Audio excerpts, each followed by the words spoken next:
మనలో చాలామంది వేరే రాష్ట్రాల్లో పనిచేస్తారు. అలాగే వేరే దేశాలకు కూడా వెళ్ళి పనిచేస్తూ ఉంటారు. అలాగే వేరే దేశాల నుండి కానీ రాష్ట్రాల నుండి కానీ వచ్చి మన దగ్గర పనిచేసే వాళ్ళు కూడా ఉన్నారు.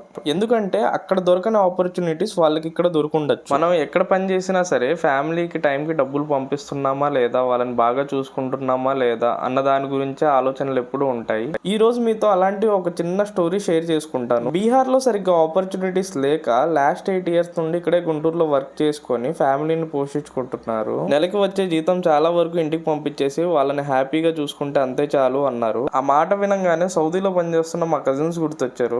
వాళ్ళు కూడా సేమ్ ఇదే సిచ్యువేషన్ తో కదా వెళ్ళింది అనిపించింది. ఇక షవర్మా విషయానికి వస్తే టేస్ట్ అయితే చాలా అంటే చాలా బాగుంది. నా సెంటర్ దగ్గర డిమార్ట్ ఉంది కదా, దానికి ఎగ్జాక్ట్ బయట దొరుకుతుంది. కాస్ట్ వచ్చేసి 100 రూపీస్. ఎవరైతే ఈ షవర్మా చేశారో ఆయనే బీహార్ అతను. ఆయన పేరు వచ్చేసి మెహబూబ్. ఎప్పుడన్నా వెళ్ళినప్పుడు మెహబూబ్ భాయ్ కైసే హో అనండి, ఫుల్ హ్యాపీగా ఫీల్ అవుతాడు.